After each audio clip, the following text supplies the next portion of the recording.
Swamp Things, a podcast revisiting legendary runs.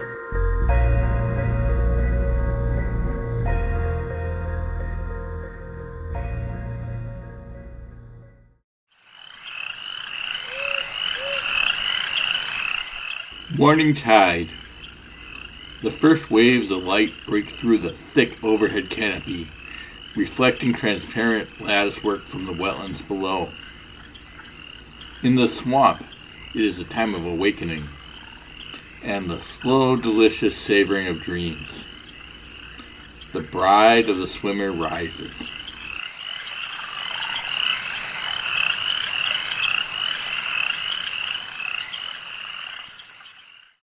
Hello and welcome to a new season of Swamp Things, a podcast where we'll be retracing classic Swamp Thing runs from beginning to end.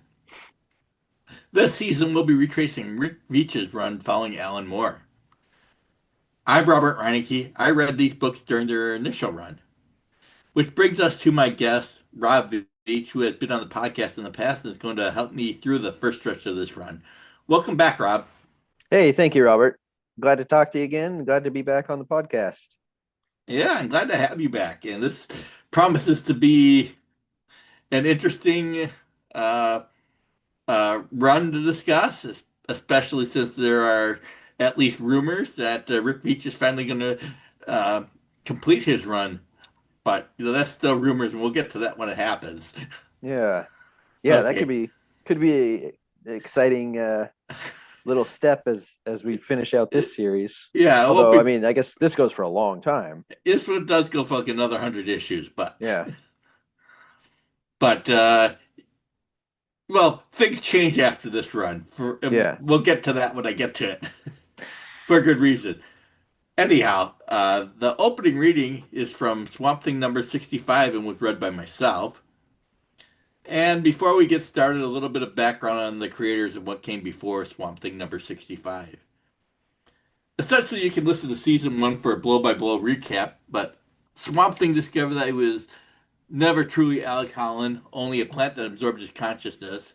That wasn't just an ordinary plant, but the latest in the line of plant elementals, and expected to join the Parliament of Trees at the end of his reign. But Swamp Thing has fallen in love with Abigail Arcane, and after defeating his foes in the Sunderland Corporation, has decided to retire to a home in the swamp with Abby. And Swamp Thing wants nothing further to do with his erstwhile ally, John Constantine. That's the broad overview of the plot. Is that aligned with what you think has happened so far, Rob? I think so. Okay. As best I could remember. Okay. Yeah, so I haven't read much since we last recorded. But yeah, I did backtrack and look at 64, and I'm like, oh yeah, okay, I did remember that. Yeah, I read this one. Left off. Just been a while. Yeah, it's been a while. Yeah, I had to reset myself a bit. Okay. Yeah. Anyhow, before we get started, we should also talk about Rick Veitch, who was picked to be Alan Moore's successor on the title. Rick Veitch, who is no relation to you, Rob? Uncle Rick. No relation, but I call him that anyway. No relation, different spelling, but okay. Close enough. Close enough. Okay. Yeah. Rick Veitch was about 36 at the time of this run, a graduate of the first class of the Kubert School, and a friend of fellow Vermonters Stephen Bissett and John Toddleben. Veitch was a frequent artist on Swamp Thing, mostly being inked by Alfredo Alcala, and had provided assistance to Stephen Bissett at least as far back as the anatomy lesson. Veitch had also did his share writing with The One, which preceded Watchmen being a notable success. Other notable works include an adaptation of 1941 with Stephen Bissett, 1941 being the adaptation of the Steven Spielberg film for Heavy Metal. Whoa. And he also did a key issue of Miracle Man with Alan Moore. While it was always a surprise that Veitch would succeed more as a writer, not to mention an artist, it wasn't an out-of-left-field choice either. There certainly was a certain amount of goodwill if also doubt about directly following Moore's run. Would you have liked to have followed Moore's run? At the time, Yeah. Yeah. Well, I mean, You sure. I weren't guess born yet, probably. imagining I'm of some age that I could have read it. Yeah. Who knows? I definitely took a while to come around on Alan Moore. No, Um, that's fair. but it really was Swamp Thing actually that I think pulled me in more than like Watchmen. Sure, or V for Um, Vendetta. which I still haven't read. I should Oh. probably get around to that at some point. Yeah. But yeah, I really started to appreciate his style with Swamp Thing, and then also like that just the I've read like just the first volume of Miracle Man and dug that, which was Marvel Man at the time, right? Marvel Man in England, when it came over to America and published by Eclipse, it was Miracle Man. Yeah. Probably because they were fighting with Marvel Comics at the time. Uh-huh. And there was thoughts that Marvel would try to insert trademark infringement. Mm. That became Miracle Man as far as I knew, but truly Marvel Man. Now it became Yeah. back Marvel Man when Marvel acquired the rights. So Yeah. here we are. Anyhow, that brings Oh, us. yeah, I was surprised to hear that even that there was an adaptation of 1941, let alone that like Rick Veitch worked on it. Yeah, Stephen Bissett uh, shared a letter they got from Spielberg Uh-huh. on it, and he decried it as being not representative of what he was going for. Although he I said think the art was very good. a lot of people might argue that the finished movie didn't represent what he was going for either. I might be one of them. Yeah. He was going for comedy and It's not really funny. I mean, there are some impressive sequences in it, and you can see Spielberg's uh, able to do large scale set pieces. mm-hmm. His ability there in it, but it's also a total mess. Yeah. I love Spielberg, and it's I've watched that movie once, and it's one of the few that I watch and just my mind just wanders off throughout the movie. I cannot focus it's on that. arguably his worst movie. Yeah. Yeah. Yeah. Arguably his worst movie, but Got a few it's certainly latter day contenders as well. yeah. But yeah. It's certainly the one where you go, oh, that's why you wanted Raiders of the Lost Ark was the important one to get right. Yeah. And then you follow up with ET, and your legacy is very much made. Mm-hmm. You're nobody's gonna say no to you after that. And Yeah. he carried on for at least the next 20 years without, well, maybe 30 years actually. Mm-hmm. 35 until really it's just like the last two or three that have struggled, but even those are well reviewed. So Yeah. but that's getting way off track. We are. True. Anyhow, bringing us back on track, we're gonna get to Swamp Thing number 65, titled "We Could Be Diving for Pearls," with the cover date of October 1987. The Grand Comics database lists the publication date of June 23rd, 1987. I know DC Comics lists a date in October, but I don't trust DC Comics. It doesn't line up with my memory. I was there. I don't know if the people putting together DC Comics database were there, and I kind of suspect that they're going by more of the return date than they are the actual date when it might have been on the stands. Mm-hmm. Because just for you see a cover date of October 87, that's usually more of an expiration date than a hit the newsstand date. Although Swamp Thing at this point was comic book shop only, so it really didn't hit the newsstand. There's no CCA stamp on it, although it is suggested for mature readers. Yeah. So do you think that October date is closer to when like 66 would actually be dropping? No, I think it'll probably be dropping in July. Okay. Oh, Yeah. right. Yeah, I guess the other one was in June. Interesting. Yeah. Yeah. So we're probably 68, 69, so somewhere in there. Huh. It's probably when the date is, but that'll be the Halloween episode. Probably Nice. about the time when Solomon Grundy is showing up in this book. Ooh. All right. Fun stuff to look forward to. Yes. Now, I know that, well, John Toddleben did the cover, and the cover features Swamp Thing apparently diving into the green, or just a kind of swirl of a green, or maybe vegetation on a cellular level. Hmm. Yeah. So, any thoughts on the cover? I really like it. Yeah, this would catch my eye on the stands. Um, yeah, it's pretty abstract. Like Hmm. once you've read the issue, like, okay, yeah, that's him going into the green in the dream space. Yeah, But yeah, sight unseen, it's just, oh, it there's looks definitely kind of some neat. water, Yeah, but yeah, something that looks cellular, or like yeah, octopus tentacles down there. yeah. Kind I mean, of, he's diving into something there. I'll give him yeah, that. yeah. So I don't see any pearls that he's diving for, but so it is kind of a representation of the title, and it is representation of the uh, of the issue itself. Although looking at it from here without any context, it'd be hard to tell. Right. But it's John Toddleben continuing. It probably was a nice bridge from covers he had been doing previously to this. Hmm.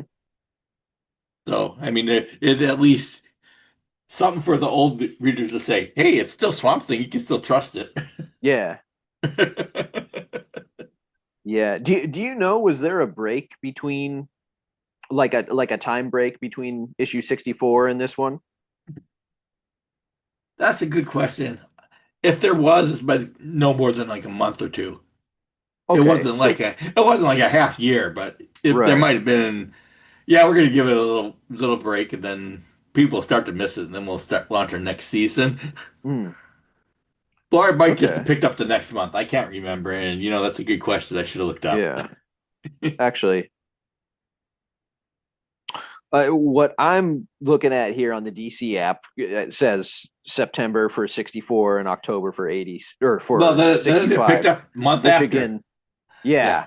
yeah. So it looks, I mean, again, those dates may not be accurate to actual publication date, but it looks like it continued right in sequence. Well, that's not shocking. I mean, Rick Veitch worked on the previous issue. Hmm. Yeah, and Toddleben on the cover. Yeah, and maybe it was like, Yeah. well, we got people in the habit of buying Swamp Thing. Let's keep them in the habit of buying Swamp Thing. Yeah. Yeah, actually, I'm looking at a cover gallery here, and the only real noticeable thing is the Swamp Thing title is in like a new different font for this issue. Yeah, it is. But then it looks like they go back to the old style, right with the next issue. Yeah, the old classic font, Yeah. which is the best Swamp Thing logo. Yeah, that's iconic. Yeah, and yeah, I don't know if I have anything more to say about the cover and the time frame. I should look at the price though. A whole dollar. Those were the Ooh, days. yeah. Gotta shell out for this one. Could buy $5. I could buy 5 books, maybe more, because the direct mature readers is probably more expensive than the regular book. Than Hmm. the stand. So I should Yeah. look up how much they well, it's 87. I should look up how much Batman titles were going for in those days. Yeah. Batman titles or a little Archie digest down in the 65-cent range. I don't know. This might have been right about the time that Brayfogle was starting on Detective Comics. Ooh, yeah. That's good stuff. Yeah, I just got some of those collections recently. Been enjoying that. Yeah, that's probably when he was coming on to replace Alan Davis to complete the Mike Barr run. Yeah, yeah, that's right. I But love Alan Davis's artwork on those issues. I mean, it seemed maybe it was a little later because I gotta imagine that year two was like the summer of '87 because they wanted to sell issues. Okay, yeah. Yeah. But it's got to be pretty close. So anyhow, let's go to the interior here. All right. Okay, script and pencils are by Rick Veitch. The inks are by Alfredo Alcala. It's edited by Karen Berger. Colors are by Tatjana Wood. And the letters are by John Costanza. So pretty much the same as previously, except for Noel and Moore. Right. Hmm. And we can start out here. I mean, it's it's very much an introductory. It kind of eases you into this issue as Abby awakens in the swamp among the husks of Alec and decide that maybe his tubers would be a good breakfast choice. Mhm. Now, I'm not sure about that choice, but But she didn't, didn't yeah, stock like a breakfast cupboard anywhere in this tree, so no. take I what mean, you could get. I think this is a good way of telling readers that although Alan Moore has left, things aren't too different. Hmm. We still lead off with narration before we get into the issue itself proper. It looks familiar, and Abby is Right. still Abby. I mean, Abby has not changed characterization, I don't think. And Right, yeah. She definitely feels feels like the same character, feels like a direct continuation. yeah, Yeah. she's not like now dressed in leather and on the back of a motorcycle with a shotgun. She's Abby. Maybe we'll get there later. Well, we will in the Scott Snyder run, and I have objections to that, but Oh, we'll, oh shoot. that may come up some other time. I Yeah, mean, way down the but line. yeah, I mean, this is, I mean, it has a fantastic going on here, and but I think we could uh, say that it still remembers the human element and Swamp Thing there. I like that his husk has now made become a nest for some birds, Hmm. and you know, Abby is the human element here, and I feel like that is going to be an emphasis for Rick Beach. At least with Abby, it's going to be the contrast. Whatever else is going on, Yeah. which is they don't take long to get to the fantastic either. We go to a splash page where um, you know Swamp Thing is kind of historically diving into the Parliament of Trees, or at least a representation of the Parliament of Trees in the green, and guess that the Parliament is surprised that he's still alive after the events where he got exiled from Earth Hmm. and his connection to Earth got cut off. Yeah. Yeah, I notice so this big splash page with the title and everything is very reminiscent of what Moore would open with a lot. Yep, 2, 3 pages and then big splash page. Yeah. And Veach here even goes for a double splash page. Yeah. And I noticed Moore would often kind of he would sort of do a whole like soliloquy, like a fill up a lot of the page with dialogue, Yep. which I often turns me off in comics, but he does it really well. Um, Yeah, he's so good at it, you don't mind it. yeah, but yeah, I would say Veach isn't. He's not really. He seems to not be trying to let the dialogue carry so much as Moore No, did. yeah, Which, he's an artist. yeah. He'll let his images speak as well as his language, and fair enough to Veach, but he's not the Hmm. poet that Alan Moore is. Nope. And he has that reputation for a reason. Very few other comic writers are. And If any. usually when they try, they come up short. Yeah. But Yeah. but I mean, it is very notable that Veitch leads off his first page with Alec proper on it with a 2-page spread. Mm-hmm. This is much more. Well, maybe he says it's going to be more visually driven. Yeah. Or art driven. I mean, I won't say Veitch and Moore ever butted heads, but I feel like, Alan Moore was being Alan Moore and Mm-hmm. Veitch was facilitating him, and they would change. There'd be some impressive things. I mean, Veitch did his wavelengths issue where he had like a 24 page or 24 panel page, which is impressive in its denseness. Ooh. Wow, yeah. And but this is certainly like taking like, okay, I don't have to do that again. Mm-hmm. Of course, Veitch wrote that, but he's not, he's not imitating more. He's doing his own thing. Right. And Yeah. there's not a lot of his layout is not a lot of 9-panel grids either. At least in this issue. I mean, he does use the grid, but I don't see many 9-panel grids Yeah. as a basis here. And he's not like the overlapping panels like Stephen Bissett does, but he definitely taking a freer hand with this and playing being more playful visually. Yeah. Yeah, I'm actually I like the because we've got two consecutive like 2-page spreads. Mm-hmm. And pages 2 to 3 here, you've got the big central kind of Yeah, splash image, and then but with yeah, the inset panels on the left and right, yeah, kind of splitting up the pages. Yeah. That's a yeah, nice yeah. image. Get to lay out like the whole home scene here. Mm-hmm. I like their tree lair.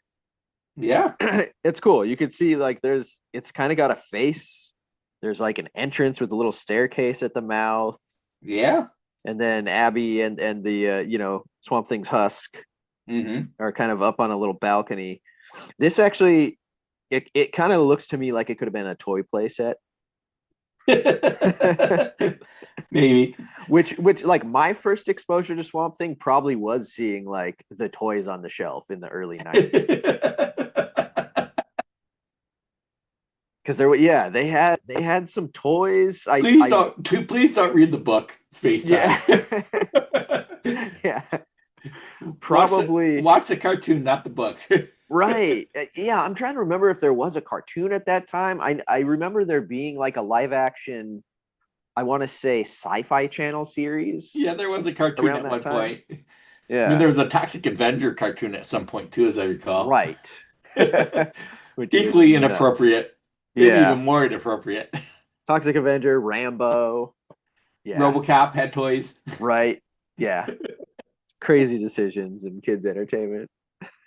Yeah, I'm glad you pointed out that kind of previous 2-page spread that it kind of reminds me of taking some of the ideas of Watchmen and Fearful Symmetry and kind of laying that out there. Although it's not quite symmetrical. There's like 4 inset panels on one side and 5 inset panels on the other side. But it seems to be there. Maybe without the meta context. This whole issue is going to be symmetrical, but yeah, it's a nice choice, a nice sophisticated choice there, and it's maybe not as obvious as the 2-page panel after, but now that you pointed out, it's right there. Right. Yeah. Yeah, I guess it would kind of, if you're looking at, because I'm looking at this in a digital version, so it's just showing like as a big, single page, or not single page, but like landscape format spread. Yes. But like the edge of this tree is probably right about at the dividing line if you're looking at pages. Yep. So it might just look like two separate pages. It could. I mean, it could look like that, and it does. I mean, but it is laid out nicely in the trade paperback collection here. So it is one spread there. So they did it. They were careful about that in laying this out. Cool. Yeah. And it is on the second and third pages, which is you open it and then you turn the page. There you go. So it, nobody puts an ad on page 2 or 3. Yeah. Be a bad choice. Break things up. It would be a very bad choice.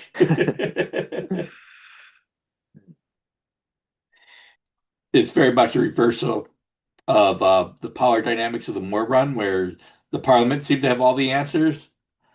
This time, Swamp Thing had more knowledge than the Parliament does. Yeah. And I think that's kind of a statement for Veitch that, our main character is going to be more the driving force than Puppet Master's pulling the strings. Yeah.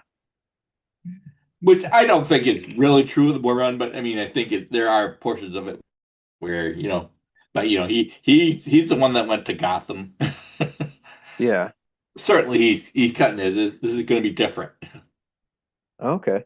I think it's also notable that, Swamp Thing physically entered the Department of Trees the first time around, but there's no need for it now. I mean, he can just mentally enter it. It kind of represents his growing power. So this is more of a visual representation of equals. He knows things the Parliament doesn't at this point. So, yeah. Refresh me. Like the first time he met the Parliament of Trees, he had to like physically go somewhere. Yeah, he met them in Brazil, in South America, in the jungles. He wandered into the actual physical Parliament, where the old swamp things were rooted. Oh, cool. I think that must have been some issues that I missed, some that I skipped over because I haven't read the whole run up to this point. Yeah, that was like issue 47. Okay. Yeah. Well, I definitely read some around there. Yeah. I'll have to. I got some more research to do. Constantine was pulling the whole Indiana Jones things with his native guide in that issue. Nice.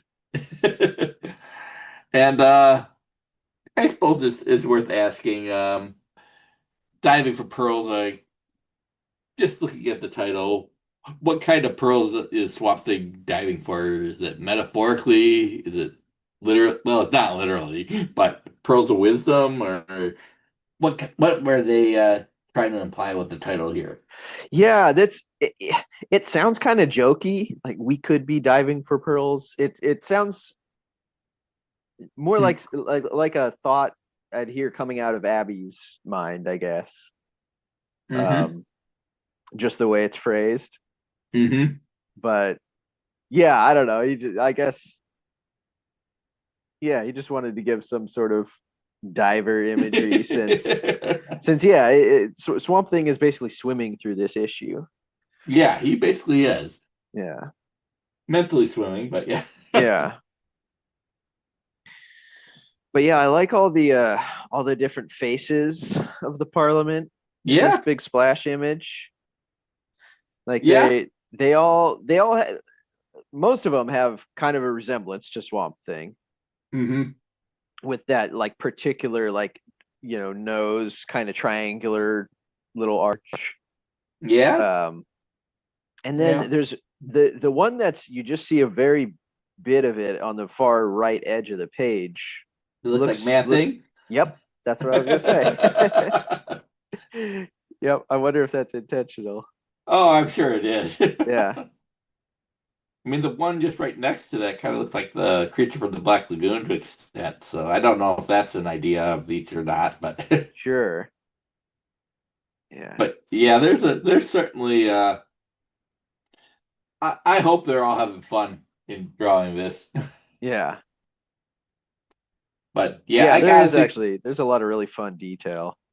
I'm just noticing how there's kind of they're like two cliff faces on opposite sides.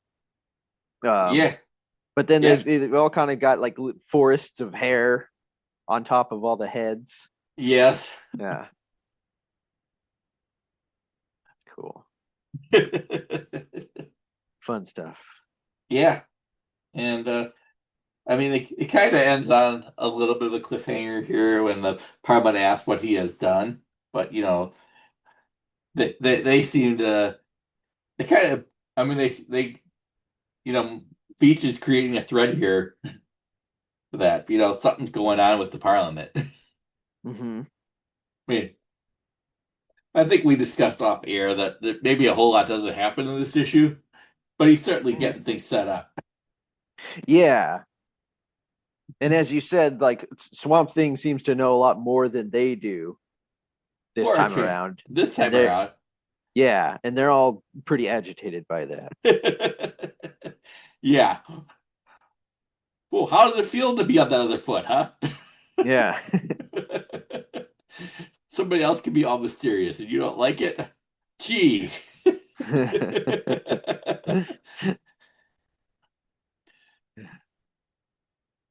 But yeah, right there we go back to Abby, and I feel like this is a good kind of callback to issue number 43, Windfall, where we see what's happening when you eat a tuber without guidance. Yeah. That's some fast acting stuff there too. The moment she takes that bite and the colors start to spin out. Yeah. Yeah. I gotta think that Rick Veitch, I mean, there's both the kind of the pleasant, beautiful stuff and the kind of the dark stuff, because we do have Arcane and the Patrick man show up. Yeah. And whether it's flashback or foreshadowing, I guess we'll have to see for that. I don't know if it's a hint of things to come, pearl of things to come, or what it is, but it is there. And it does play off kind of the Stephen Bissett issue with the Patrick man reunion. Yeah. Is this a thread that needs to be tied up? We will find out, I guess. But I mean, it feels like, as I recall, Moore he kind of tied those things up pretty tightly. Mm-hmm. But with anyone with that kind of trauma in their past, you can always bring it back up. They did leave the head missing for the Patrick man, so maybe it'll get revisited. Maybe not. Yeah. It's certainly, this is something that feels like more of an Abby subplot than a Swamp Thing subplot, though. Mm-hmm. Which is, she's going to be a major player in this run. Right. She's often like co-lead or, takes over as protagonist for a lot of issues. Yeah. I mean, she has several issues all to herself when Swamp Thing is missing. But yeah. I mean, honestly, during the Moore run itself, maybe there might be an issue where she discovers something and then calls for the big gun to give her a hand. Mm-hmm. Specifically the demon storyline early on, where she's working at the home for autistic children where the Monkey King is running rampant, and then calls out Swamp Thing to help her clean it up. Yeah. But it doesn't last long, and we go back to the Swamp Thing, and again diving even deeper into the Parliament. I kind of feel like the next sequence is, probably the representation of the cover. In its own way.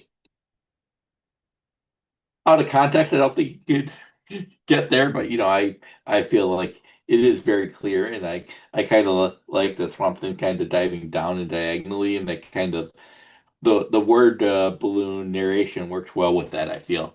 Right. The text flows in the same direction as the image. Yeah. There's a really cool, good layout going on, both with the text dialogue. Yeah, the arrangement of the bubbles, the word bubbles, just going along with his figure. Yeah, dives further down this little chasm.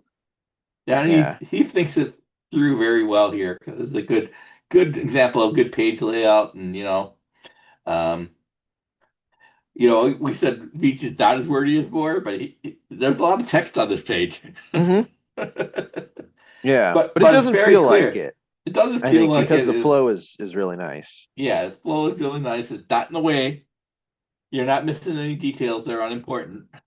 Yeah. That are important, I should say. And we arrive at I guess what would be the pearl of the title. Right. Oh, there you So go. Yeah. They found one. yeah, the Got one. gold and the spirit of the elemental yet to come. Yeah. Um, and apparently, two elementals at the same time is a bad thing. I guess we'll have Mm-hmm. to discover why. Yeah. And the Parliament then orders Alec to kill the seed, Mm-hmm. and that seems to be kind of extreme action for the Parliament, and seems to be passing the buck on to him. Mm-hmm. Um, Yeah. He's not comfortable with that. nope. We can see it in his face. You can see it in his face as they go.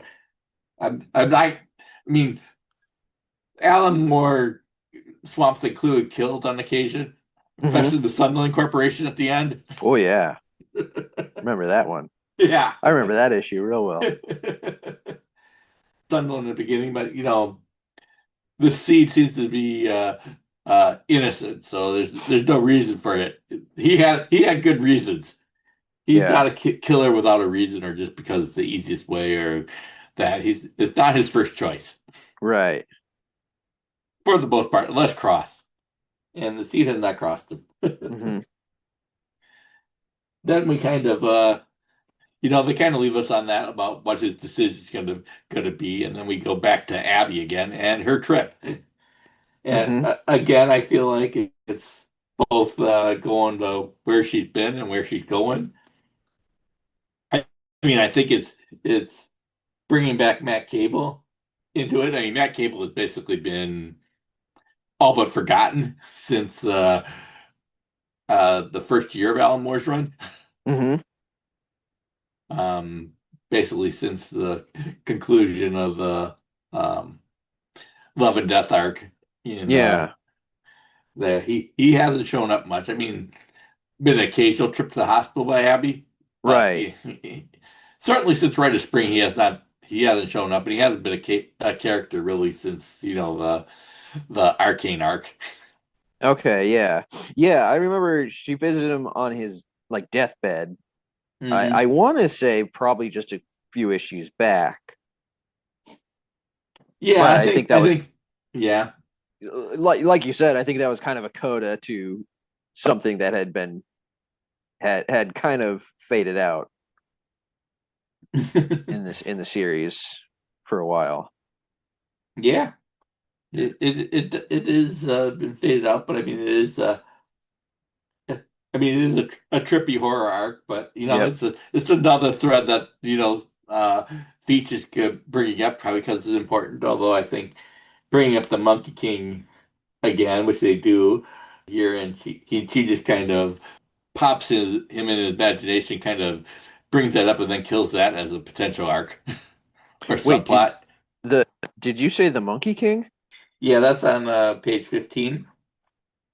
Oh, Although I feel that Bissett drew a better Monkey King. I, when we say Monkey King, are we referring to like Sun Wukong, like the Chinese myth from the No, Journey to the West? I'm referring to the Monkey King, the fear monster that showed up early in the Demon arc. Okay. That was created by Jack Kirby, and Ah, okay. Stephen Bissett said we should do a Jack Kirby Demon arc, and Al Moore said, "Sure, that sounds fun." Oh, right on. Okay, yeah, I didn't recognize this character from being like a callback to Yeah. anything earlier in the series. I like him though. He has kind of a Muppetish quality to me. Yes, it does. He looks kind of friendly. For now, Other although than the creepy clawed hands reaching out, all that. But yeah, his face. yeah, He looks like he could have come from Sesame Street. Yes, he does. You're definitely right. There is a Jim Henson quality to him, although kind of poofing him away in Abby's imagination is certainly dealing with it. Yeah. I think Veitch is saying, yeah, we're not going to go revisit that. That's already been dealt with. And that is very much a back and forth here, and then get back to Alec, and Alec refuses to kill the seed and gives his reasons, and then leaves. I mean, and the Parliament is surprised, and they don't know what to do, and I guess that puts the reader in the position where, oh, we don't know what's going to happen next either, which I think is a good thread. And that kind of leads us into reading 2, which I'll insert here. The swimmer ascends out of the subsoil depths of rooty compost into the Valley of the Elders, the Parliament of trees, souls that were old when reptiles ruled the world, melded with those that ushered in the industrial age. A chain of minds forging a direct link back to the earliest beginnings of life on Earth. It stands now, not in judgment, but in silent awe, as the swimmer pushes up and past, heading for the warmer environs of the green dimension and beyond. The wood listens, and it knows, as surely as its memory stretched back into primeval backwater past. What it hears now is the rising tide of its own future.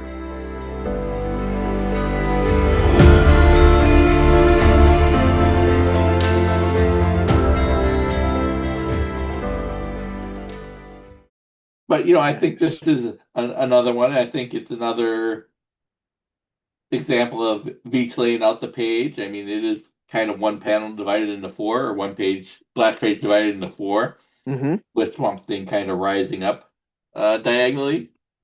And again, I feel like maybe it doesn't quite work as well, because the narration kind of goes from top left to bottom right, and Swamp Thing rises from bottom left to the top right.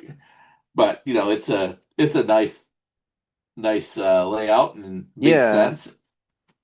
It does read from left to right. I could say that. Right. And, but yeah, the direction of the action and the direction of the text are going right, kind of Xing across each other. Yes. I mean, and there's not a lot of much action other than Swamp Thing's rising, so I guess you don't really miss that. It's easy to follow. But maybe it doesn't flow as naturally as the other page did in contrast. But sure. But maybe being at cross purposes is the point. Yeah, it works. It works for me. It's although it really is just like a page of just dialogue without anything really happening. But yeah, I like the way they've laid out the kind of the big splash divided. Yeah, it works for me. It works. Then back and forth. I mean, it I would say basically that is the big direction of Swamp Thing. What's going to happen with the seed, and that's probably going to continue through the following issues. So I feel that's at least brings us up to speed and kind of points to where the book is going, at least in some aspects. We still have a lot to know about the seed, but we also got to get back to Abby, who still tripping. And then she trips into Constantine, about to give him a kiss, which is considering Abby's feelings towards Constantine are not very pleasant overall. Right. He's constantly kind of leading Alex away from her. This is it's kind of surprising. I mean, and I say fun, and Abby, about the kiss Constantine, I think you have to ask, is this a question of, is this an instance of foreshadowing or is it just misdirection? Although, Yeah. Constantine does treat it as a joke. Right. Yeah. Yeah, I But feel like that's the sense I get to it. Like his presence is more like an imp. Like he's kind of there just to like throw some levity and a little chaos into things. yeah, that is a good way to put it.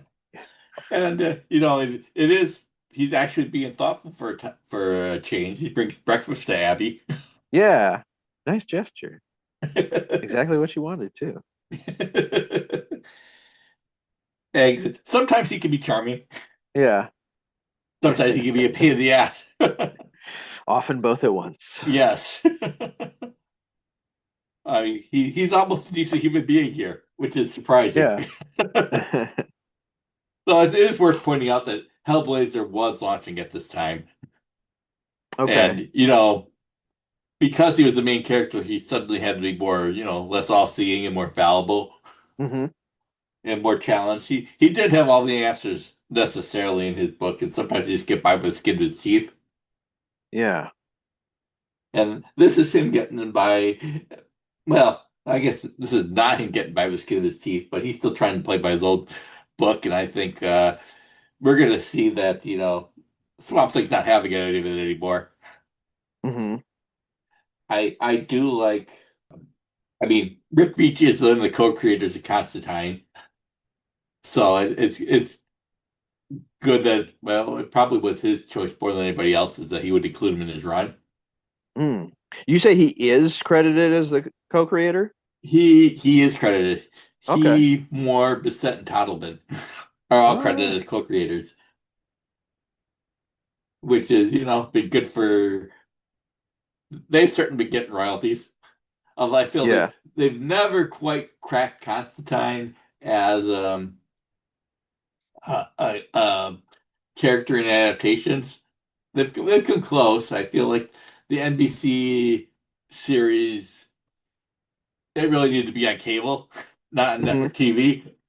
Mm-hmm. With I know David Goyer was a showrunner on that. And he had some things there, and he was kind of leaning in towards, yeah, we're going to do American Gothic next, but it never quite got there Yeah. ratings wise. And Oh wow. you know, a Constantine that doesn't smoke is not a Constantine I'm necessarily interested Oh, did he not smoke on that? Makes in. sense. Yeah. Wasn't that There's also one that started on NBC and then like was the dropped, but they moved it over to, I want to say at the time it was just like the DC streaming service. I don't know if they had the DC streaming service. They did bring him over to the CW, although they Oh, kind of okay. like dropped any continuity with that series when they brought him over. But Constantine is all the continuity you need. Yeah.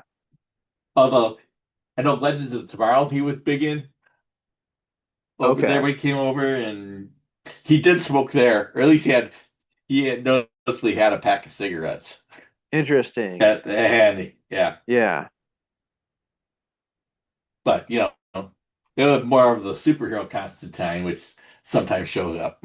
Yeah. Maybe we should, or Constantine. I don't really care how you pronounce it, but Yeah. Yeah, it's definitely Constantine in my head. But I Mhm. like I wasn't reading, I wasn't aware of the character probably before the Keanu Reeves movie. So Yeah, I think for me that would have been my introduction, and they, you know, I want to say anytime I've seen him in, either live action or animated movies or whatever, they go with hmm the Constantine pronunciation. yeah. I think that's more natural for Americans. Yeah. I think Alan Moore tried to say it was Constantine at least once in the text, spelling it out Mm. as time, Hmm. but it didn't really take. Americans Yeah. say teen, and there's nothing really wrong with it. We know who it Yeah. is. It doesn't change the character. Yeah. But yeah, at no, least I don't think it changes the character.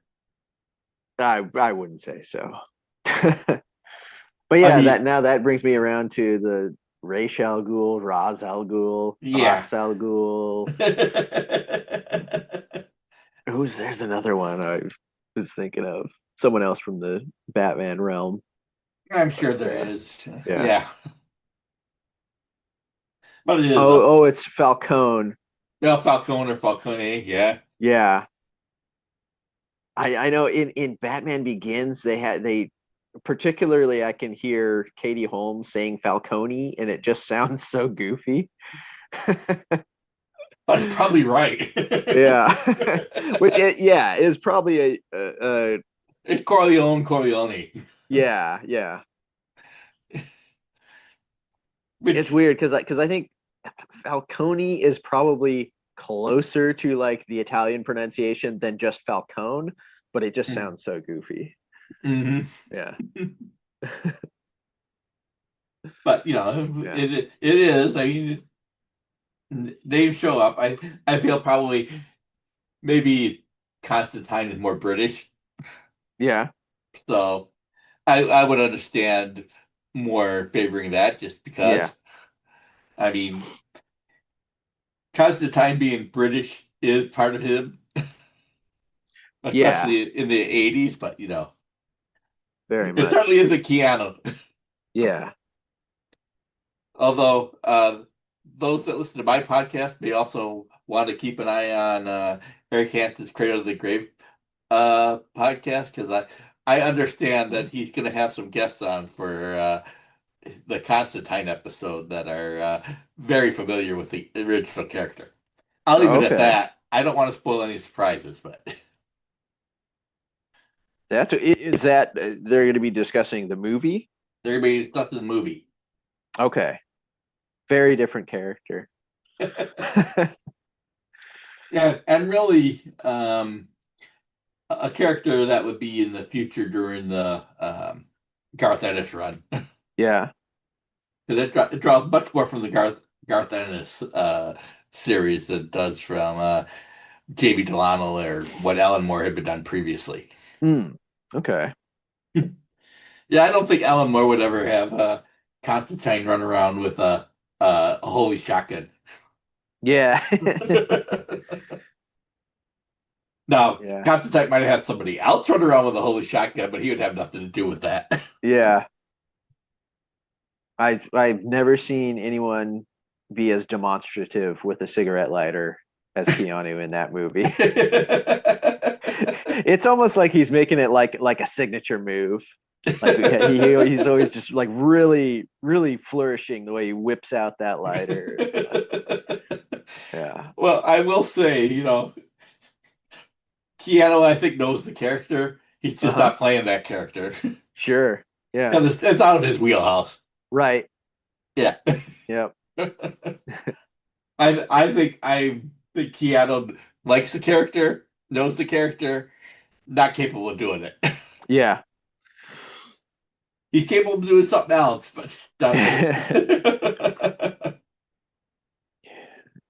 Anyhow, let's get back. I think this is why you need to be careful with your words when you are speaking in front of a loved one. Because that only after all, you're only human. In front of Abby is not a good choice of words. Although I do like Swamp Thing talking about his Constantine's Machiavellian manipulations. Mm-hmm.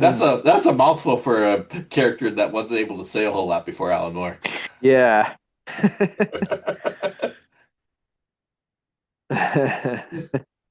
Vocabulary's come a long ways.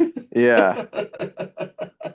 That's true. You've still got the little ellipses in his speech, but yeah. it's not nearly as like spaced out and stilted as he used to be. Yeah, I mean, in the Len Wein Bertie Wrightson run, you'd be Swamp Thing would be hard pressed to say much more than no. Right. Or stop, or yeah. That was it, and even that was a struggle. This is quite the eloquent person here, or eloquent swamp monster here. Mm-hmm. And that kind of I mean, we get to the point though where Swamp Thing makes Abby mad, it makes him mad, and then he takes out Constantine, which Constantine probably deserves it. Which, which brings us to reading 3. Yeah. I'll insert here.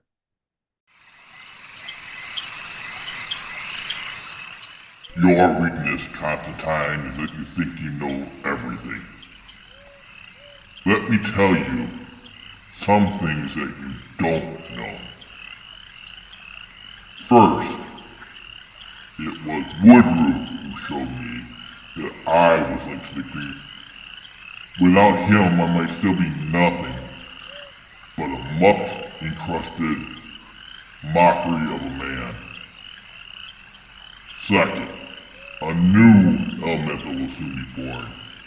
He will become the interface between plants and humans. I suppose if you get your hooks into him early, then you can use him for your own ends. It matters not to me. My reign has ended. Swamp Thing is dead.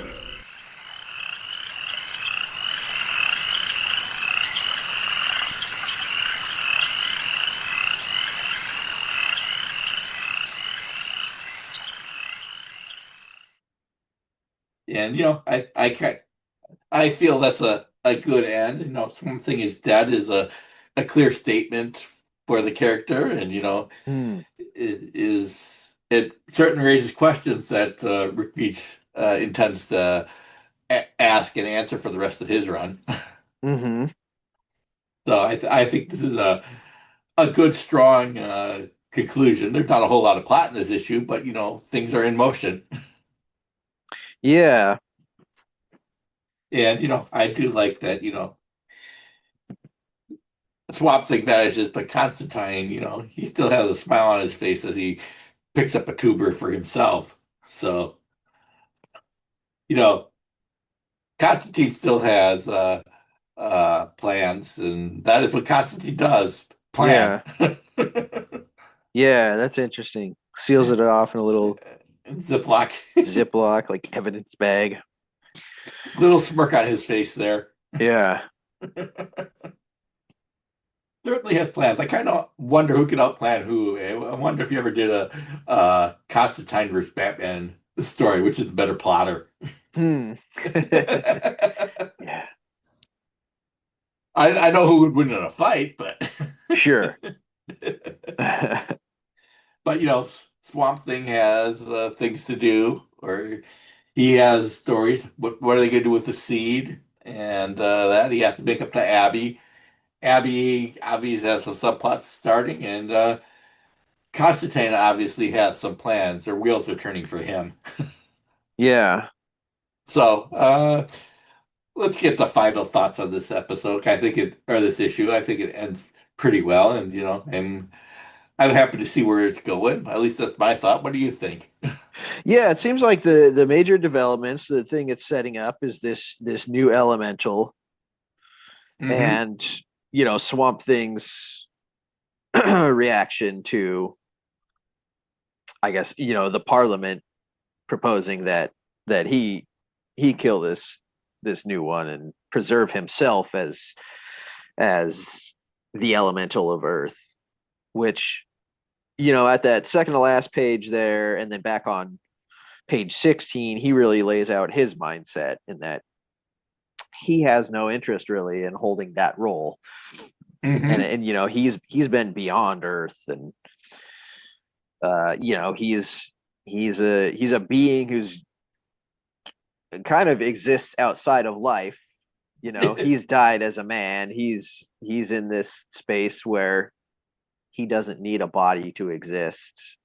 And he just, as he says here, I only wish to shun the ways of men and join my beloved in the swamp, nothing more. So that's all he's interested in right now. Yeah, I feel that as much as he's interested in it, he can find achieving it will be much harder than he expects. Yep. Yeah, they're not going to just let him be. Yeah, and I feel there's not a whole lot of plot here, but I think Veitch does a nice job of reassuring old readers that they're still in good hands and that he had new and different stories to tell.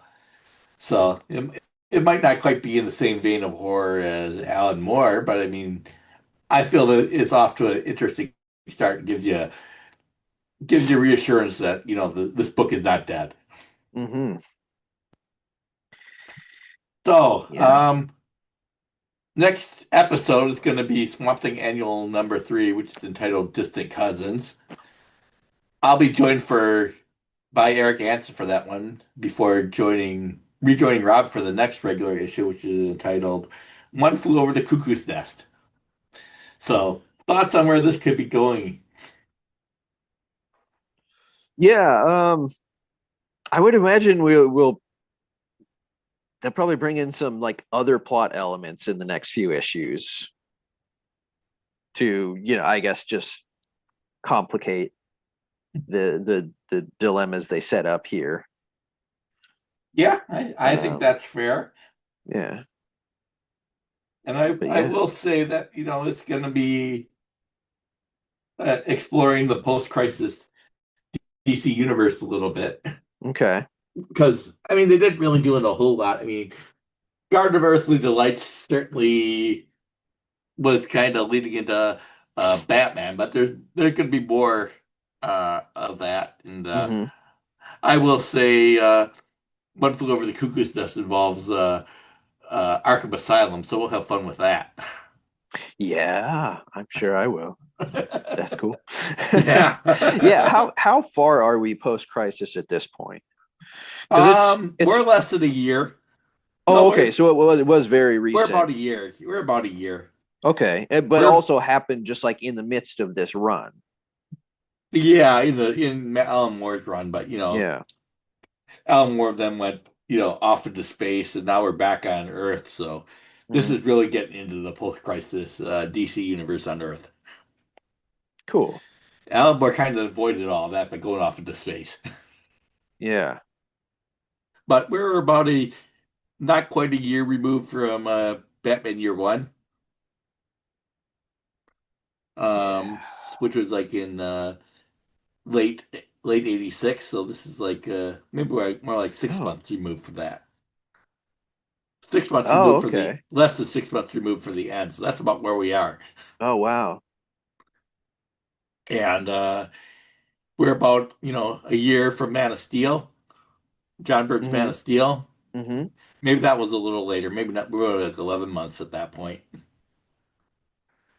And Legends had happened at this point, so we have the new JLI. Okay.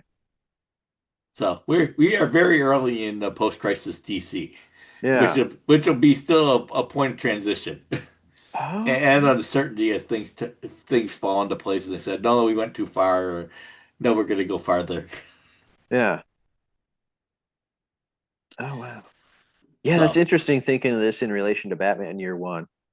Like I either didn't know or forgot that was kind of a follow-on after the Crisis event. Yeah. Yeah.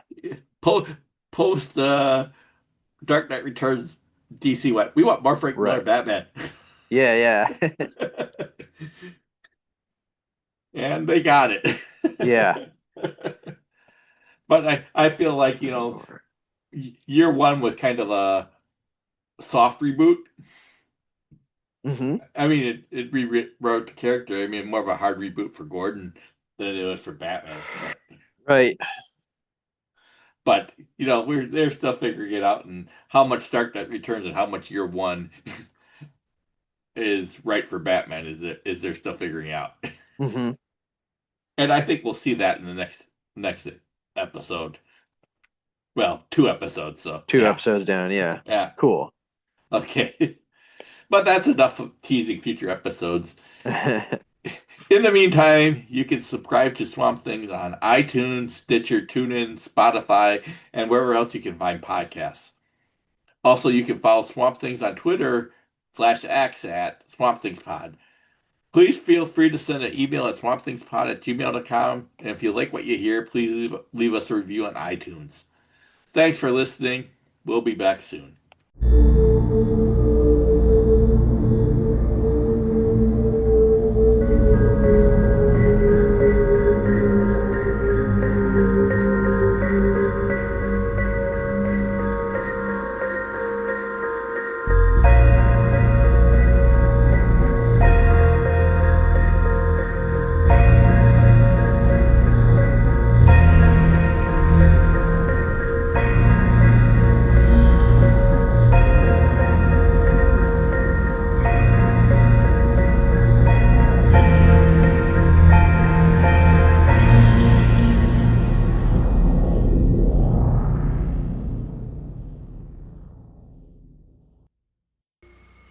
Much